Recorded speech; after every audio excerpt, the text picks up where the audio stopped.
Halo, halo, halo. Selamat bertemu dalam Diari Fisika with Tina Friska. Pasti kalian pernah mendengar petir. Petir ini adalah salah satu kejadian listrik statis. Ada muatan yang bergerak. Muatan nilainya sangat kecil karena bisa dilihat dengan mikroskop elektron. Biasanya akan kita gunakan mikro, yaitu 10⁻⁶.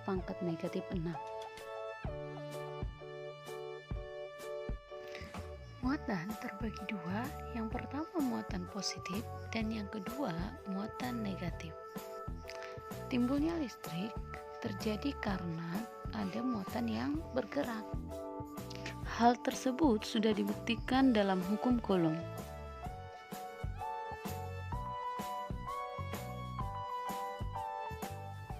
Bunyi hukum Coulomb, dua muatan yang didekatkan akan bekerja gaya tarik atau gaya tolak yang besarnya sebanding dengan perkalian kedua muatannya dan berbanding terbalik dengan kuadrat jaraknya. Dirumuskan dengan F sama dengan K kali Q1 kali Q2 per R kuadrat, di mana F adalah gaya listrik, K adalah tetapan Coulomb, dan Q adalah muatan listrik, R adalah jarak dari kedua muatan tersebut.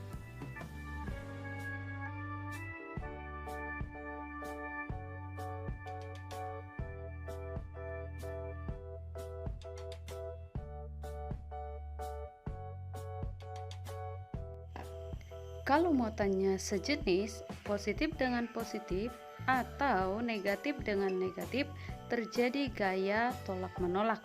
Kita sebut namanya F12, gaya benda 1 oleh benda 2, dan F21, gaya yang dialami oleh benda 2 oleh benda 1.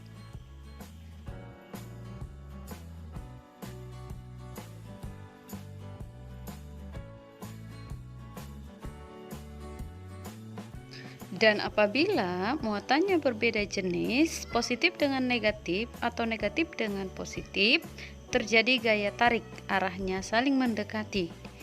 Maka kita sebut gaya yang satu F12 dan F21, gaya yang dialami benda 2 oleh benda 1.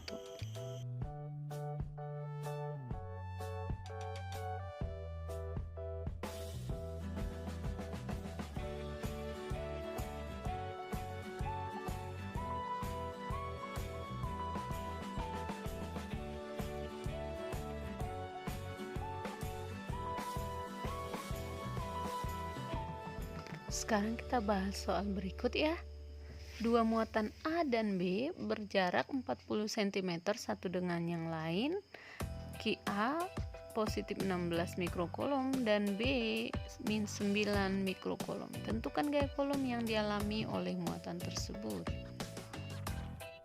Langkah pertama, kita tentukan dulu arah gayanya. Karena muatannya berbeda, maka tarik-menarik. Jangan lupa semua harus diganti ke dalam satuan Coulomb dan jaraknya juga harus diganti ke dalam meter.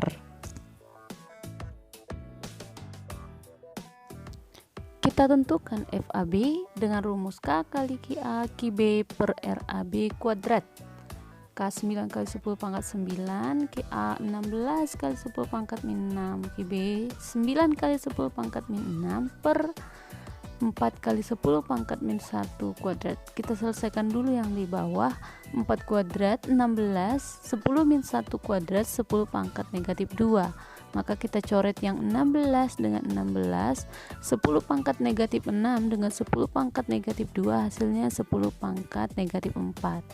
Hasilnya 9 kali 10⁻⁹ kali 10⁻⁻⁴ kali 9 kali 10⁻⁻�6 sama dengan 81 kali 10⁻⁻�1, atau kita sederhanakan menjadi 8,1 Newton.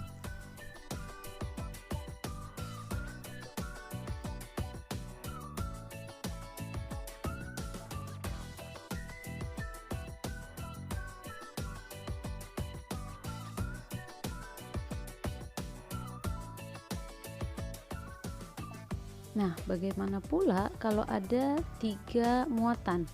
Misalkan muatan pertama positif, muatan kedua negatif dan muatan ketiga itu juga negatif. Kita ambil secara sembarang aja ya. Nah, kemudian kita perhatikan pertanyaannya itu gaya kolom di mana. Nah, kita ambil contoh untuk gambar ini adalah gaya kolom di muatan 2.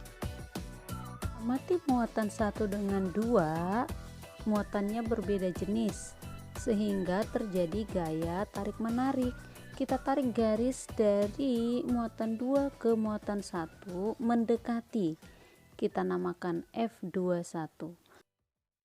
Selanjutnya kita mengamati muatan 2 dan muatan 3, muatannya sejenis sehingga terjadi gaya tolak menolak dan arah gayanya menjauhi muatan 3.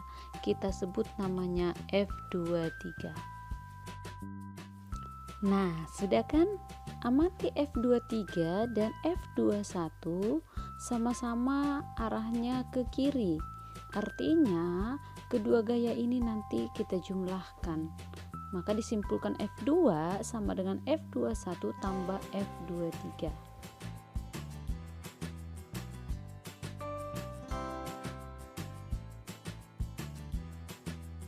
Untuk mempermudah, kamu cari dulu F21, cari kemudian F23, kemudian dijumlahkan.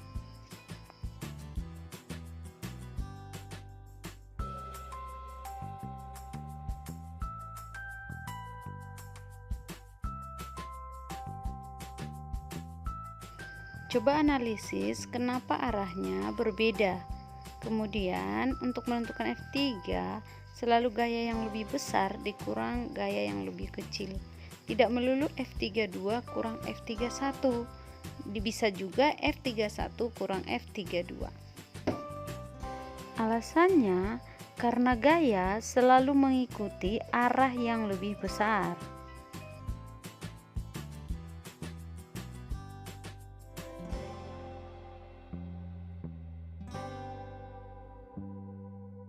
Bahas soal yuk. Dua muatan A dan B berjarak 10 cm satu dengan yang lain. QA 16 mikrokulom, QB min 18 mikrokulom. Muatan QC 2 mikrokulom diletakkan di antara A dan B berjarak 4 cm dari A. Tentukan gaya di muatan QC.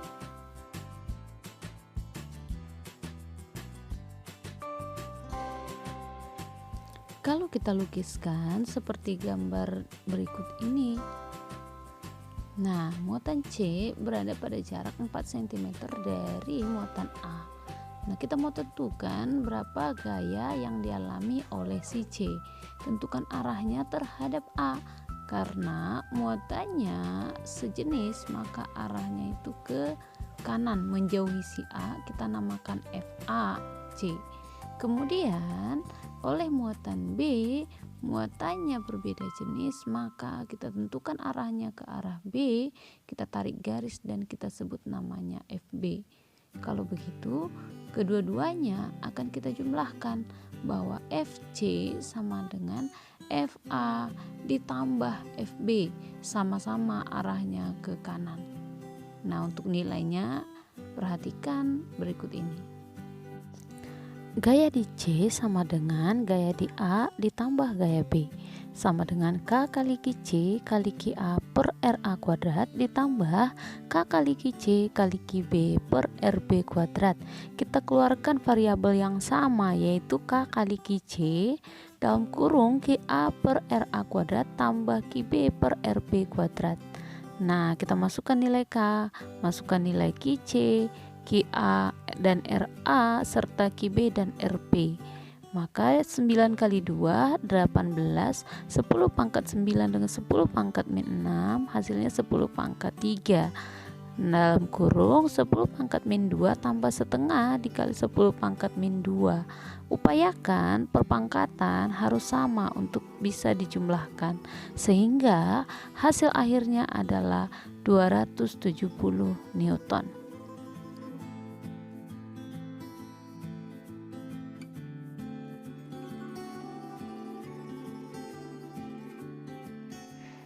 Kalau bentuknya seperti ini, otomatis kita menggunakan vektor. Yang pertama, kita tentukan dulu arahnya seperti biasanya kita menentukan arah gaya kolom. Kalau bentuknya seperti ini, jangan khawatir. Caranya tetap sama. Yang pertama kita tentukan arah. Misalkan pertanyaannya adalah gaya di muatan 2. Tentukan arah antara muatan 2 dengan muatan 1. Berbeda jenis, saling mendekati. Kemudian antara 2 dan 3 sejenis, berarti tolak menolak, menjauhi muatan 3. Nah, antara F21 dan F23 dipisahkan sudut 120 derajat. Otomatis kita akan menggunakan vektor F atau resultan gaya dengan sudut tertentu. Ingat pelajaran kelas 10 bahwa F2 sama dengan akar dari F21 kuadrat tambah F23 kuadrat tambah 2F21 F23 kosinus theta.